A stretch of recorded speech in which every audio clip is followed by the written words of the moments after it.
안녕하세요. 오늘은 방정환 선생님이 쓰신 만년샤스라는 이야기를 소개해 드리겠습니다. 1927년 어린이 잡지에 처음 실린 이 작품은 벌써 발표된 지 90년이 넘었네요. 방정환 선생님은 어린이를 존중하자는 운동을 펼치셨고 어린이날을 제정하신 분이기도 합니다.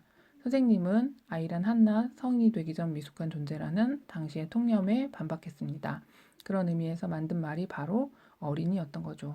선생님은 당시 외국 동화를 접할 기회가 적었던 조선의 어린이들을 위해 세계 명작을 번역하기도 하고 직접 창작한 여러 이야기를 남기셨는데요.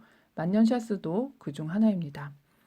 이 이야기의 주인공 한창남은 고등보통학교 1학년 학생이었습니다. 고등보통학교는 일제강점기 중등교육 기관으로 대개 12세 이상 남자가 다닐 수 있었습니다. 당시 비행사로 이름을 날리던 안창남과 이름이 같다고 하여 비행사라는 별명으로 불렸습니다. 창남이는 유머가 있고 유쾌한 성격을 갖고 있었습니다. 그러다 보니 선생님들과 다른 학생들에게 인기가 있었어요. 어느 겨울날이었습니다. 결석이나 지각을 하는 일이 없던 창남이가 아직 학교에 오지 않았습니다. 첫째 시간이 반도 넘었을 때 창남이가 교실 문을 열고 들어왔어요. 선생님은 늦은 이유를 물었어요. 그는 퉁퉁하고 괴상하게 생긴 구두를 신은 발을 들어 보이며 오다가 길에서 구두가 다 떨어져 새끼를 얻어 고쳐 신고 오느라 늦었다고 태평스레 말했습니다. 체조 시간이 되었습니다. 학생들은 운동장에 나가 정렬했지요. 엄하신 체조 선생님은 창남이의 구두를 보고 그걸 신고 체조를 할 수 있겠느냐고 물었어요. 그러자 창남이는 얼마든지 할 수 있다며 뜀도 뛰어 보이고 다른 박질도 하여 보이고 했어요. 창남이의 당당함에 선생님은 할 말이 없었습니다. 추운 날이었지만 체조 선생님은 학생들에게 웃옷을 벗으라고 했어요. 어떻게 된 일인지 창남이가 웃옷을 벗지 못했어요. 선생님이 창남이에게 그 이유를 물었습니다.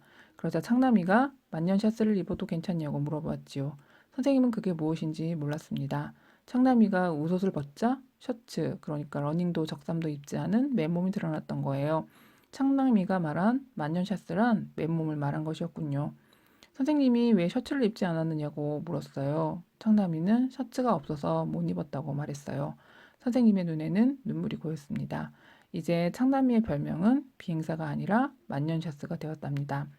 다음날 창남이가 교문을 들어서자 온 학교 학생이 그의 모습을 보고 웃기 시작했습니다. 그가 오늘은 양복 옷저고리에 얇다랗고 해져 뚫어진 한복 바지를 입고 양말도 신지 않고 집신을 신고 왔기 때문입니다. 고아아이 밥 얻으러 다니는 아이라며 학생들은 창남이를 놀려댔지요. 놀란 선생님이 그에게 연유를 물으니 창남이는 그 사정을 말했습니다. 그저께 그의 동네에 큰 불이 나서 이웃집 10여 채가 타고 창남이의 집도 반이나 탔다는 겁니다. 창남이의 어머니가 말씀하기를 자신의 집은 반이라도 남아 다행이나 이웃집은 다 타버려 거리로 나앉게 되었으니 그 사람들에게 창남이와 자신이 입은 옷 한 벌씩만 남기고 다 나눠주라고 했답니다. 그래서 창남이가 그렇게 했고 양복바지마저 옆집에 사는 병든 영감에게 주어버리고 자기는 가을에 입던 해진 겹바지를 꺼내 입었답니다. 게다가 안 못 보는 어머니가 이웃에게 옷을 나눠주고 떨고 있기에 거짓말로 자기 셔츠와 양말이 2벌씩이라고 하고 다 벗어드렸다고 했습니다. 그토록 당당하던 상남이도 제 나이 8살 때부터 앞을 못 보게 된 어머니 얘기를 할 때는 굵은 눈물을 흘렸습니다. 그 눈물이 그가 신고 있는 집신코에 떨어졌습니다.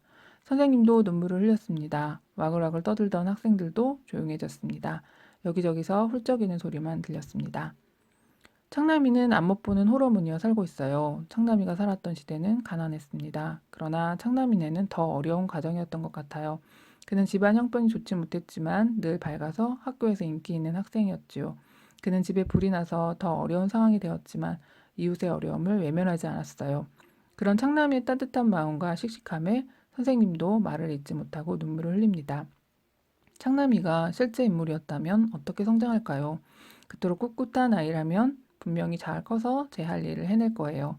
창남이를 응원하고 싶어집니다. 살다 보면 누구나 어려움을 겪습니다. 힘든 현실 앞에 좌절하기도 합니다. 그럴 때는 창남이의 용기를 본받으면 좋겠습니다. 기죽지 않고 생활하다 보면 어느새 어려움이 멀리 사라져 버릴 테니까요. 오늘은 여기까지 하겠습니다. 감사합니다.